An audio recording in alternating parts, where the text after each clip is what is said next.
Have you ever seen a knife forged from pistols? This thing on the battlefield endured the high heat of tens of thousands of bullets. The marks of gunpowder tempering are etched deep into its bones. Truly the perfect material for a deadly blade. These scrapped pistols look rusted on the outside, but once you peel away the oxide layer, the alloy steel inside is the perfect material for forging blades. From firearms returning to cold weapons, it's like infusing the wild genes of a warrior nation into steel. This is the very embodiment of violent aesthetics. Watching to the end, I finally understood what it means that true masters are among the people. The craftsman first uses an air hammer to smash apart the parts of the pistols, removing useless handles and discarding them, then stacking the useful parts together, fixing them with simple welding, before placing them into the furnace to heat. When burned to over 1,200 degrees, it becomes a glowing lump of red, soft and springy like ice cream. Now is the best time for shaping.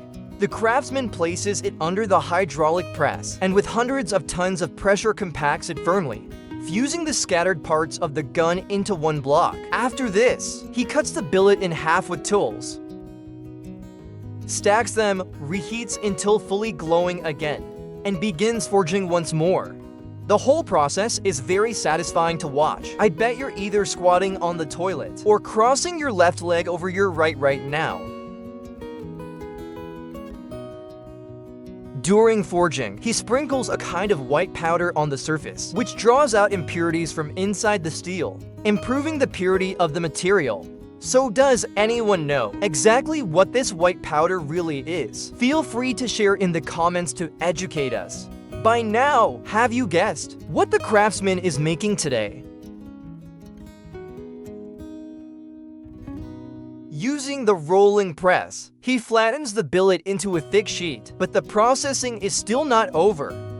The craftsman folds the sheet into 3 parts, welds them together, and begins the third round of heating and hammering.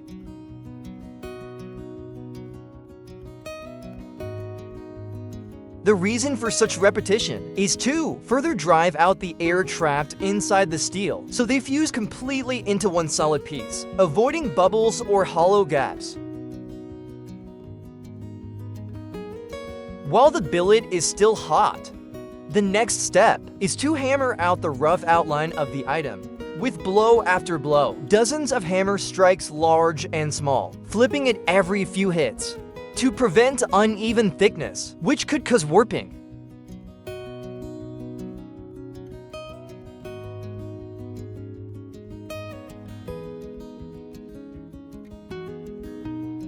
After the billet cools completely, the craftsman places a paper template on it and sprays white paint to mark the outline of the piece. This way the machine can cut away the excess parts, following the marked shape precisely, removing waste.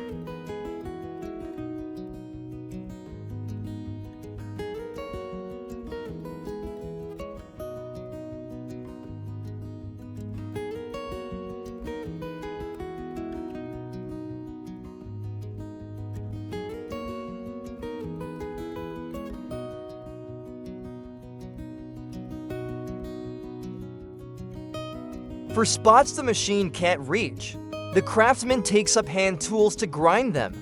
It must be said, his attention to detail is really meticulous, determined to make this recycled scrap look like something brand new. Once the grinding is done, he switches to the thinnest cutting disc, holds it at a 35-degree angle, and pushes it along the edge to refine the blade of the piece. To prevent localized overheating, each grinding session must be limited to 2 to 3 seconds. Of course, quenching is the soul of the process. The red-hot blade is plunged into oil. With a sizzle, its hardness instantly doubles.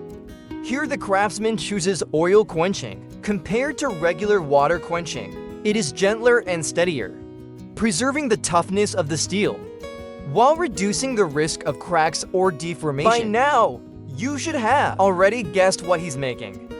That's right, a beautiful Damascus steel knife.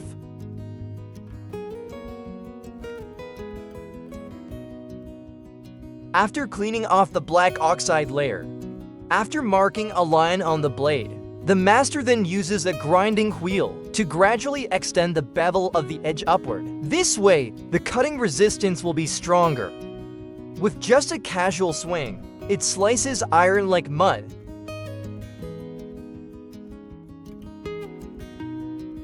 To maximize the performance of this weapon, the master also grinds a groove near the spine of the blade, using a specialized grinding wheel. This not only enhances the visual appeal, but also reduces the heaviness of the blade, improving its overall balance.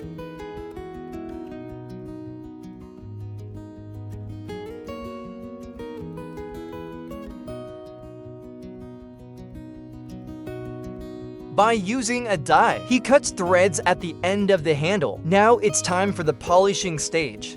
This step is to thoroughly remove all remaining stains on the blade's surface. Polishing is not just for looks. More importantly, it removes invisible defects and burrs from the blade.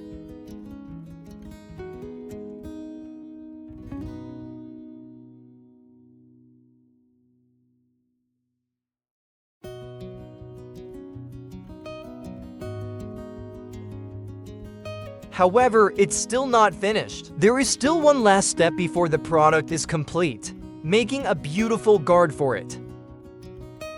The master takes a piece of steel as the guard, grinding it into an oval shape. Then he uses an electric drill to drill a slot in the center, just big enough for the tank to fit in. Of course, the guard's surface also needs to be polished, giving it a mirror-like finish to match the refined blade.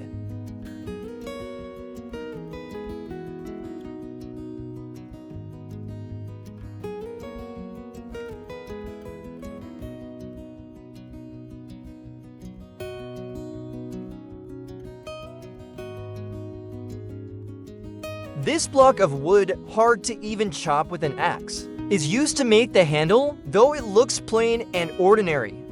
Its price is comparable to gold. Experts can probably recognize the wood type and its value. The master first drills a hole through the wood, so that the tank can pass through. At the rear of the handle, he attaches a metal piece as a locking cap. Its purpose is to firmly secure the handle to the tank, preventing it from slipping off during use.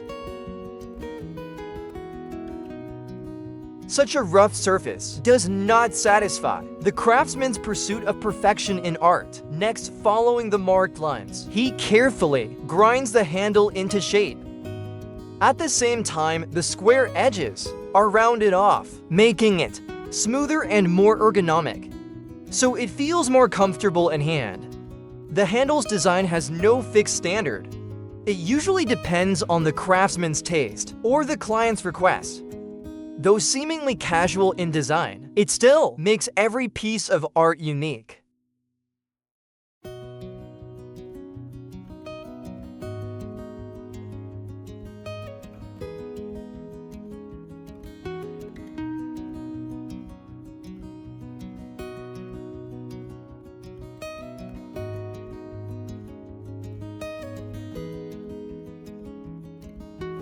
After polishing every part to shine brightly, now they can all be assembled into one piece.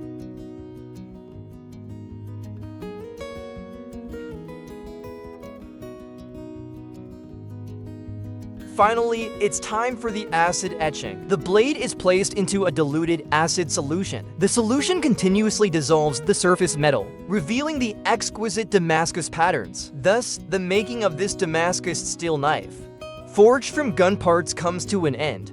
One cannot help but admire the craftsman's creativity and superb skills. So how much do you think this knife should sell for?